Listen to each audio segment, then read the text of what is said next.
नमस्कार दोस्तों, मैं अभय सर पटेल रीजनिंग क्लासेस में आपका स्वागत करते हैं। दोस्तों, भारतीय इतिहास के अंतर्गत हम लोग पहले औरंगजेब के विषय में पढ़ चुके हैं। आज हम लोग शिवाजी के विषय में पढ़ेंगे।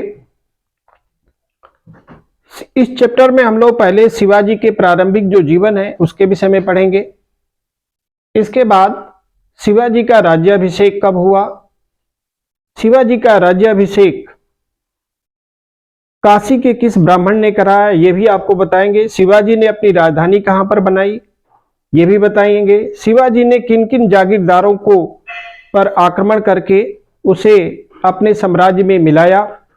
शिवाजी ने कौन सी सेना बनाई, ये भी, इस पर भी हम लोग बात करेंगे। शिवाजी का जो अष्टप्रधान मंत्रिमंडल था, इसके विषय में बात करेंगे। शिवाजी कौन कौन थे अपने शासन काल में टैक्स लेते थे, कर लेते थे, इसके विषय में भी हम लोग डिस्कस करेंगे। तो पहले हम लोग शिवाजी के जो प्रारंभिक जीवन है उसके विषय में हम लोग डिस्कस करेंगे। फिर इसके बाद जो ये सभी विषय हैं जो आपके परीक्षाओं में क्वेश्चन के रूप में पूछे जाते हैं उस पर हम लोग डिस्कस करेंगे। तो आइए दोस्तों, हम लोग शुरुआत करें। शिवाजी का जो प्रारंभिक जीवन है वो कैसे था। शिवाजी का जो जन्म था 19 फरवरी 1630 को पूना के शिवनार किले में हुआ था। जिस समय उनका जन्म हुआ था उत्तर भारत में शाहजहां का शासनकाल था और दक्षिण भारत में आदिल शाह और गोलकुंडा में कुतुब शाही शासनकाल था। इनके पिताजी जो शाहजी भोसले थे वह बीजापुर के सल्तनत में सेनापति के रूप में कार्य करते थे।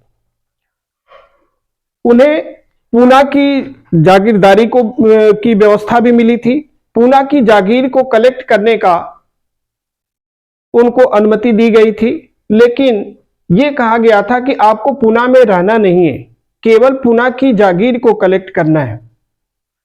इसलिए वहां की जो जिम्मेदारी थी उन्होंने अपनी पत्नी जीजाबाई और अपने पुत्र शिवाजी को दे दी थी। जीजाबाई और पुत्र शिवाजी को जो ये व्यवस्था दी गई, इसमें इसके अंतर्गत जो शिवाजी की उस समय उम्र थी वो बहुत ही छोटी थी। इसलिए शिवाजी की उम्र छोटी होने के कारण उनके बिहाफ पर उनके दादाजी कोंडदेव पुणे की जागीर को कलेक्ट करते थे। शाहजी भोसले को न रहने पर शिवाजी की जो शिक्षा दीक्षा थी वो दादाजी कोंडदेव के पालन पोषण में ही हुआ था।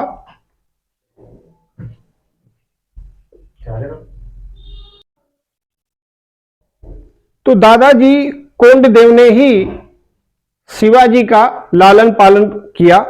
दादा कोंडदेव ने एक अच्छे अभिभावक की भांति शिवाजी को राजनीतिक और प्रशासनिक शिक्षा भी दी थी। इसके अतिरिक्त दादा कोंडदेव ने शिवाजी को बुनियादी युद्ध नीति के विषय में भी बताया था, जैसे आपकी घुड़सवारी, तलवारबाजी, निशानेबाजी, इन सब का भी ज्ञान दादा कोंडदेव ने दिया था।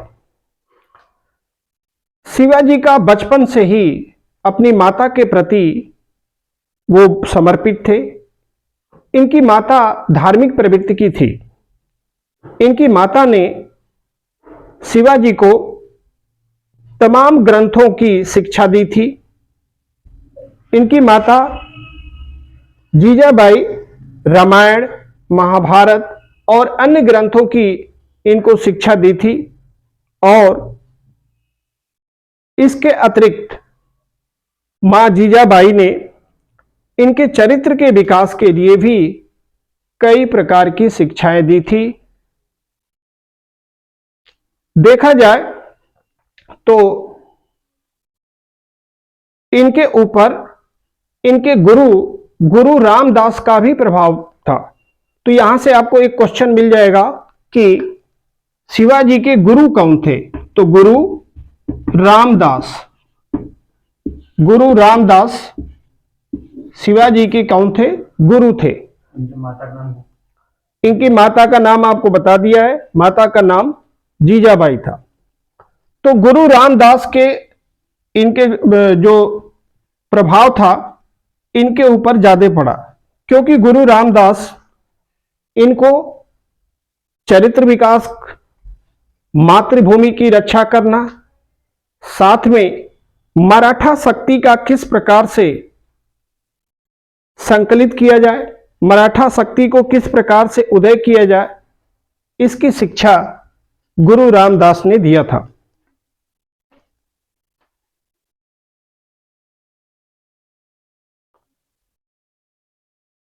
जब इनकी उम्र 16 वर्ष की हुई तो इनके दादाजी जो कोंडदेव थे इनकी मृत्यु हो गई। अब पुणे की जो जागीर थी वो जागीर किसके हाथ में आ गई? शिवाजी के हाथ में आ गई। परंतु शिवाजी का आदिल शाह की जो गुलामी थी वो मंजूर नहीं थी। जो पुणे था वो किस राजा के अंतर्गत आता था? आदिल शाह के। तो शिवाजी को आदिल शाह की गुलामी मंजूर नहीं थी।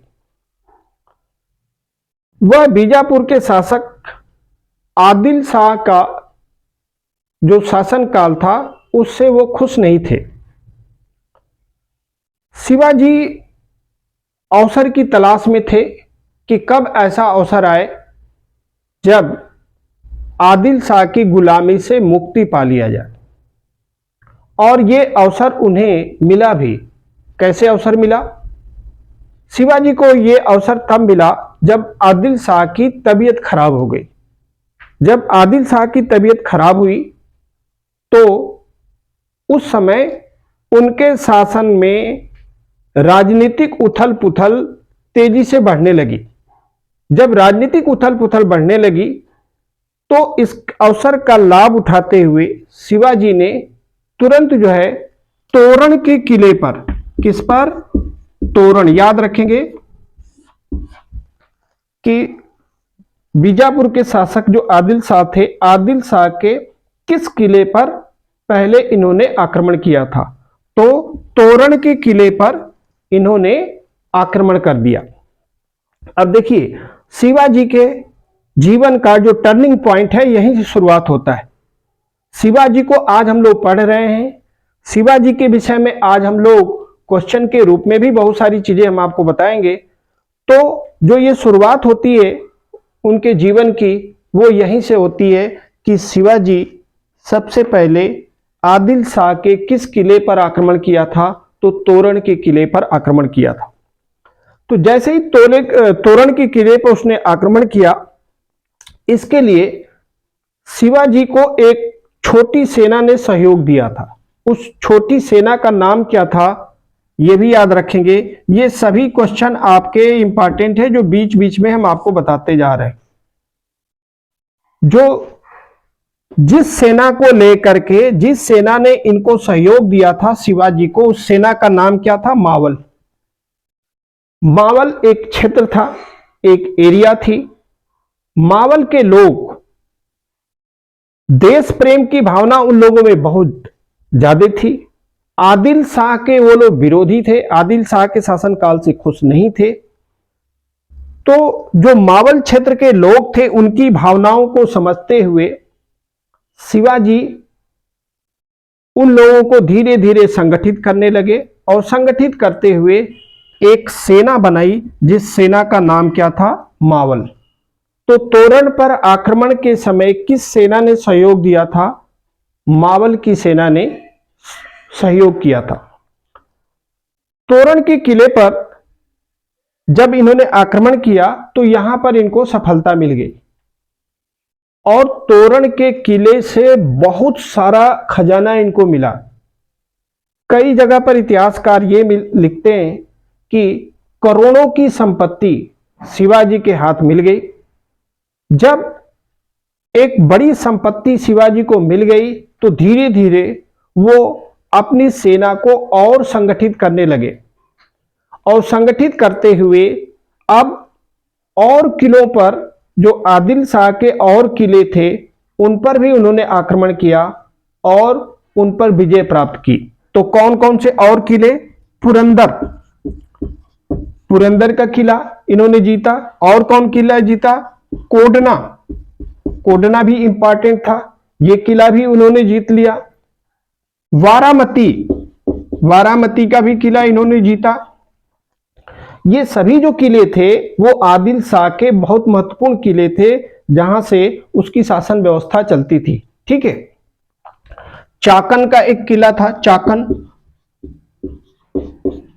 तो ये किले थे पुरंदर, कोडना, वारामती, चाकन। इन किलों पर भी धीरे धीरे इसी मावल सेना के साथ शिवाजी आक्रमण किए और इनको अपने कब्जे में ले लिया। तो धीरे धीरे अब शिवाजी का जो साम्राज्य था वो आगे बढ़ने लगा। इसके बाद शिवाजी ने 1674 में जब इनका साम्राज्य का विस्तार हो गया तो 1674 में इन्होंने रायगढ़ के किले में, कहां पर? रायगढ़ के किले में इन्होंने अपना राज्याभिषेक कराया। तो शिवाजी का राज्याभिषेक 1674 में हुआ रायगढ़ के किले में। पुणे का जो आपका पुणे के रायगढ़ के किले में हुआ था। यहां पर एक चीज और ध्यान रखेंगे जो आपको हमने स्टार्टिंग में बताया था। यहां पर कभी कभी पूछा जाता है कि जो इनका राज्याभिषेक हुआ था वो काशी के किस ब्राह्मण ने राज्याभिषेक कराया था? वैदिक मंत्रों के साथ। तो 1674 में शिवाजी का जो राज्याभिषेक है काशी के ब्राह्मण गंगा भट्ट ने कराया था। काशी के ब्राह्मण गंगा भट्ट ने 1674 में इनका राज्याभिषेक कराया था। और इसी राज्याभिषेक के अवसर पर शिवाजी ने छत्रपति की उपाधि धारण की थी। तो यह भी याद रखेंगे, शिवाजी ने किस अवसर पर छत्रपति की उपाधि धारण की? राज्याभिषेक के अवसर पर इन्होंने छत्रपति की उपाधि धारण की थी। तो यहां पर दो तीन चीजें आपको इंपॉर्टेंट याद रखना है। रायगढ़ के किले में इन्होंने अपना राज्याभिषेक कराया। काशी के ब्राह्मण गंगा भट्ट ने इनका वैदिक मंत्रोच्चार के द्वारा राज्याभिषेक कराया था। इन्होंने अपनी राजधानी भी कहां बनाई थी? इन्होंने अपनी राजधानी रायगढ़ को ही बनाई थी। अपनी राजधानी भी किसको बनाई? रायगढ़ को बनाई। तो ये आपके इंपॉर्टेंट क्वेश्चन है, यहां पर ये आपको ध्यान रखेंगे। अब शिवाजी ने जब अपनी राजधानी रायगढ़ को बना ली तो शिवाजी के मन में एक विचार आया कि हमारी सेना तो कमजोर है, सेना हमारी बड़ी है नहीं, तो हम आदिल शाह से किस प्रकार युद्ध लड़ सकते हैं? आदिल शाह की सेना तो बहुत बड़ी है। तो शिवाजी के मन में यह आया कि आदिल शाह से लड़ने के लिए जो पारंपरिक युद्ध नीति है उसको बदलना पड़ेगा। अब देखिए, शिवाजी ये सोचते थे कि अगर हम पारंपरिक युद्ध नीति से लड़ेंगे तो हम आदिल शाह से नहीं जीत सकते। और पारंपरिक युद्ध नीति में दो चीजें चाहिए, एक तो सैनिक भी आपके पास अधिक चाहिए, दूसरा आपके पास संपत्ति पैसे भी चाहिए। सैनिकों के राशन, उनके घुड़सवार, जितनी भी चीजें हैं सैनिकों के लिए, वो सारी व्यवस्था आपके पास होनी चाहिए। उतनी व्यवस्था शिवाजी के पास थी नहीं। तो शिवाजी ने जो युद्ध नीति है उसको बदल दिया। शिवाजी की जो युद्ध नीति थी वो क्या थी? शिवाजी ने यह सोचा कि आगे बढ़ना है, अपने साम्राज्य को आगे बढ़ाना है, आदिल शाह को टक्कर देना है, तो अपनी युद्ध नीति बदलनी होगी। उन्होंने क्या किया कि छोटे छोटे शासकों से उन्होंने क्या किया? संधि करना शुरू कर दिया। ठीक है, छोटे छोटे जो शासक थे उनसे संधि करते थे। और दूसरा उन्होंने युद्ध नीति में जो प्रयोग किया वो था गुरिल्ला युद्ध नीति। यहीं से आपकी एक शुरुआत होती है। गुरिल्ला युद्ध नीति जानते हैं आपकी, जो कमजोर व्यक्ति होता है वो आमने सामने जब नहीं लड़ पाता है किसी सेना से, तो वो क्या करता है, अवसर की तलाश करता है और एक अवसर देख करके छुप के वार करता है। तो इस तरह से गुरिल्ला जो युद्ध नीति है वो रुक रुक करके बड़ी सेनाओं पर आक्रमण करना, इस तरह की जो चीज है वो आपको शिवाजी ने अपनाई थी। तो शिवाजी जो आसपास के शासक थे उनसे, उनके साथ संधि करते थे, उनसे मित्रता करते थे, उनकी सेनाओं को प्रशिक्षण देते थे और धीरे धीरे अपनी सेना का विस्तार करते थे। फिर भी आदिल शाह एक बड़ा शासक था, उसकी सेना भी बड़ी थी, उसके पास संपत्ति भी बहुत ज्यादा था। तो शिवाजी को सबसे अच्छी युद्ध नीति यही लगी कि गुरिल्ला युद्ध नीति के माध्यम से आदिल शाह से युद्ध लड़ा जा सकता है। अब धीरे धीरे शिवाजी के साम्राज्य का विस्तार होता गया। जब साम्राज्य का विस्तार होता गया तो इसको देख करके आदिल शाह को चिंता हो गई। अब आदिल शाह ये सोचने लगा कि अब हमारा साम्राज्य भी खतरे में है। तो आदिल शाह ने यहां पर अपने सेनापति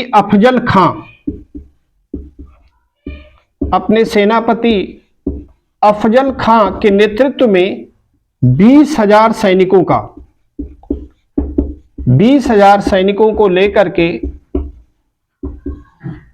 शिवाजी पर आक्रमण करने का आदेश दिया।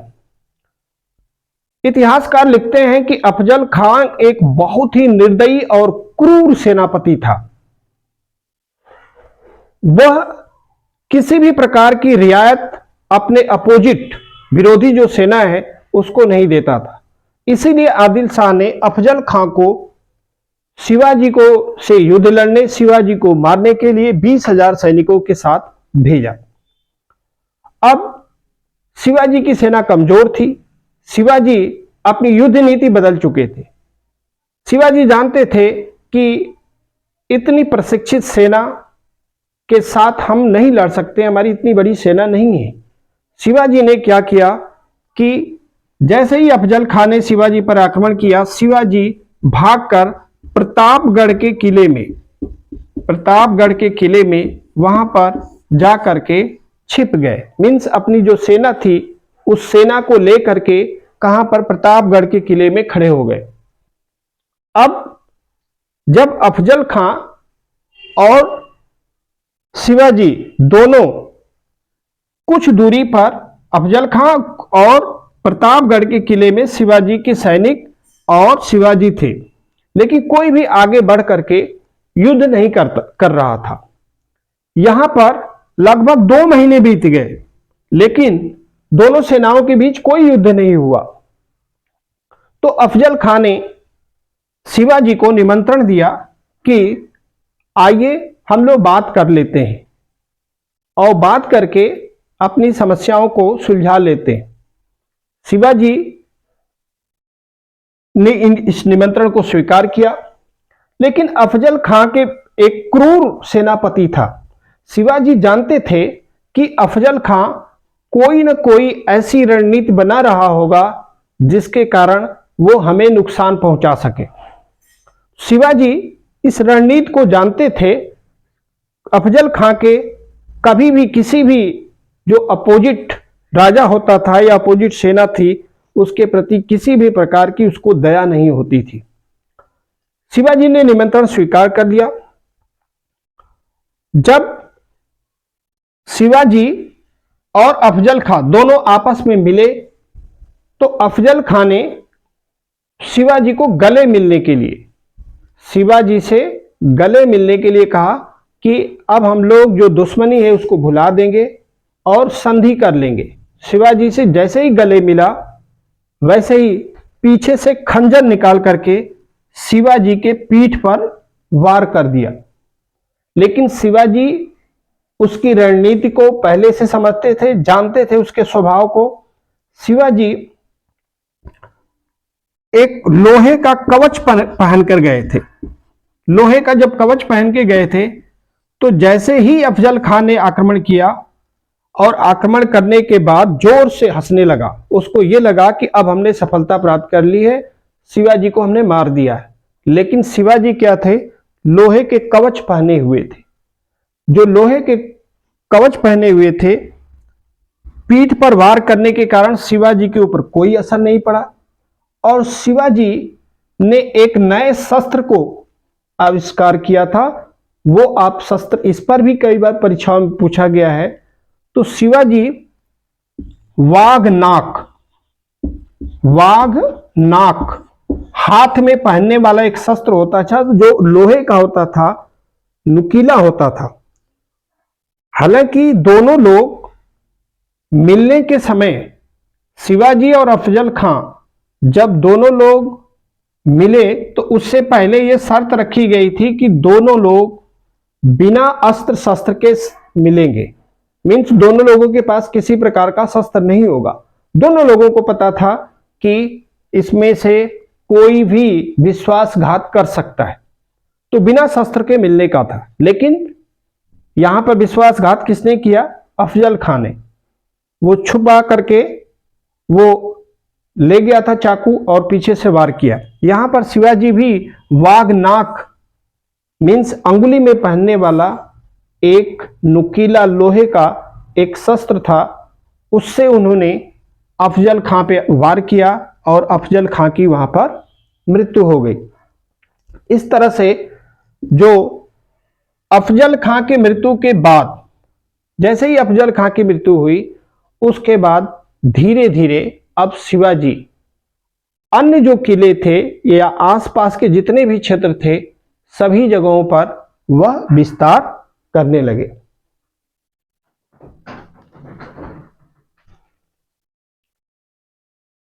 जब धीरे धीरे साम्राज्य का विस्तार हो गया तो शिवाजी ने अपना एक मंत्रिमंडल बनाया जिसको अष्टप्रधान मंत्रिमंडल के नाम से जाना जाता है।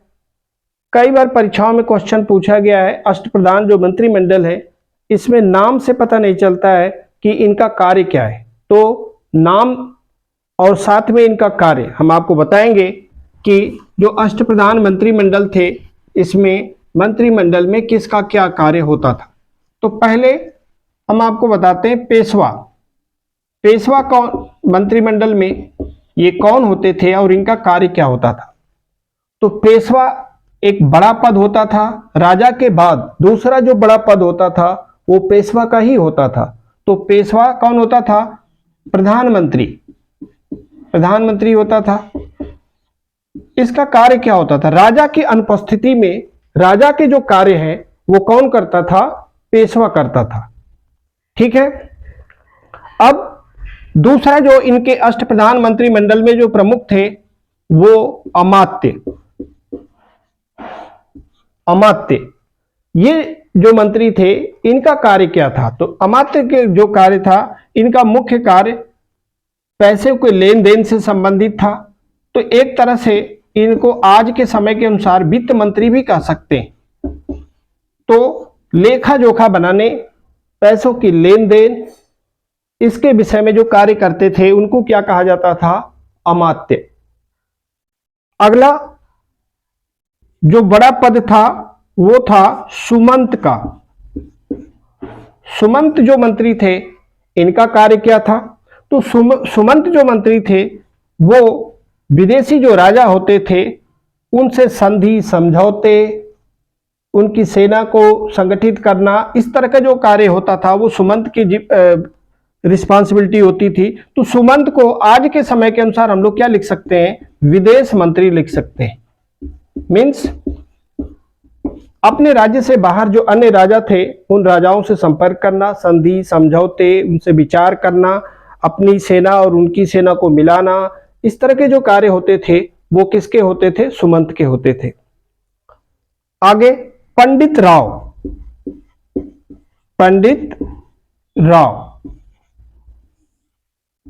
इनका कार्य क्या होता था? देखिए नाम से इसीलिए ये बताना जरूरी होता है, कभी कभी परीक्षाओं में पूछ देता है कि अमात्य जो मंत्री होते थे इनका कार्य क्या होता था शिवाजी के कार्य में। तो अमात्य से नहीं समझ में आ सकता है, तो इसलिए इसको बताना जरूरी था। तो पंडित राव, इनका कार्य क्या था? पंडित राव का इनका एक काम था, विधान जो कानून होते थे अपने शासन काल में, जो विधान या लॉ या कानून जो भी आप समझे, तो इस तरह की जो चीजें हैं उस पर ये विचार करते थे, किस तरह के कानून बनाए जा सकते हैं अपने राज्यों में शासन करने के लिए। दूसरा, पंडित राव इनका एक और कार्य होता था कि धार्मिक मामलों पर ये क्या करते थे, ये राजा को सलाह देते थे। धार्मिक मामलों जो विचार थे या धार्मिक जो कर्म कांड थे, क्योंकि आप जानते हैं ये शिवाजी के शासन, शिवाजी एक अच्छे हिंदू शासक थे। हिंदू धर्म को आगे बढ़ाने के लिए इन्होंने प्रयास किया। गाय और हिंदू दोनों को बचाने के लिए इन्होंने संकल्प किया था। तो इसके कारण धार्मिक जो कार्य थे वो बहुत ही महत्वपूर्ण थे। बचपन से ही इनकी मां जीजाबाई ने इनको तमाम रामायण, महाभारत, गीता और धार्मिक ग्रंथों की इनको शिक्षा दी थी। तो इनके ऊपर बहुत प्रभाव था। पहले के जितने भी रामायण के, महाभारत के जितने भी महापुरुष थे, सभी पर इनका प्रभाव था। तो इसके कारण जो धार्मिक कार्य थे वो शिवाजी के शासनकाल में महत्वपूर्ण थे। और इसको करता कौन था?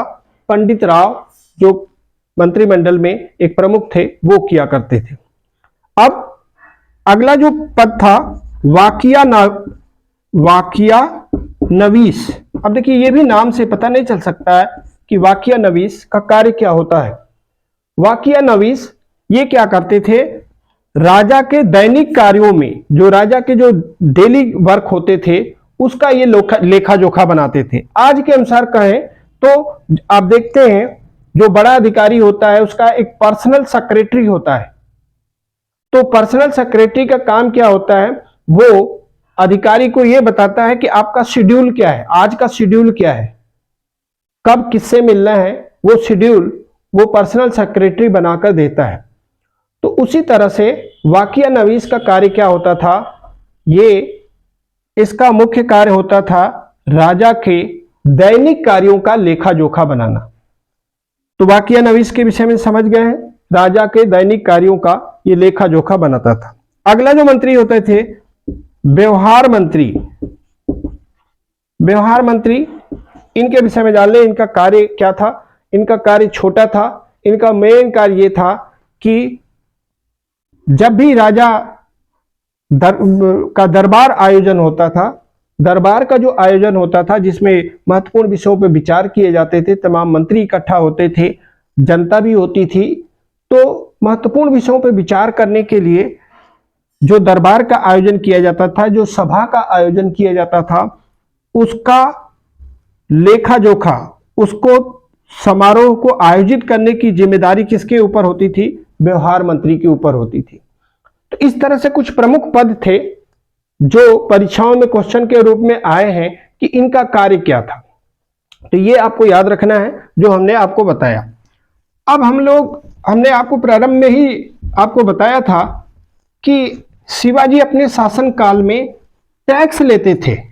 अब वो कौन से टैक्स लेते थे, ये भी कई बार का परीक्षाओं का क्वेश्चन हुआ है, तो ये हम लोग जानते हैं। तो शिवाजी अपने शासन काल में दो प्रकार के टैक्स लेते थे। एक था चौथ, पहला चौथ, और दूसरा कौन था? सरदेश मुखी। अब इस पर हम लोग जान लेते हैं कि ये दोनों टैक्स किससे लिया जाता था और ये कितना लिया जाता था। दोनों चीजें पूछ ली जाती है।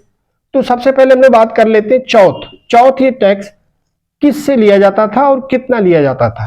तो ये जो टैक्स, ये चौथ था, वह 1/4, पहले ये जान ले, 1/4 लिया जाता था, उपज का 1/4, ठीक है, या इनकम का 1/4। उपज, मान लीजिए कि कोई बिजनेस कर रहा है, दुकानदार हो, तो उसका क्या हो? इनकम, आमदनी, उसका जो इनकम है उसका 1/4। अब ये किससे लिया जाता था? जो चौथ है वो किससे लिया जाता है? तो शिवाजी के जो जीते हुए प्रदेश है, शिवाजी का जहां पर वो शासन करते थे, जिनको अपने वो साम्राज्य में मिला लिया जाता था, उन्हीं पर ये टैक्स लिए जाते थे, चौथ कर, ठीक है। अब ये कर किस लिए लिया जाता था? इनकी सीमाओं की रक्षा करने के लिए। जिन किलों को, जिन क्षेत्रों पर शिवाजी ने अधिकार किया है, उन सीमाओं की रक्षा करने के लिए ये टैक्स लिया जाता था। कितना? 1/4, जीते हुए जो प्रदेश है। ठीक है। अब हम लोग बात कर लेते हैं सरदेश मुखी। सरदेश मुखी जो कर है वो कितना लिया जाता था? ये जो कर है ये कम लिया जाता था।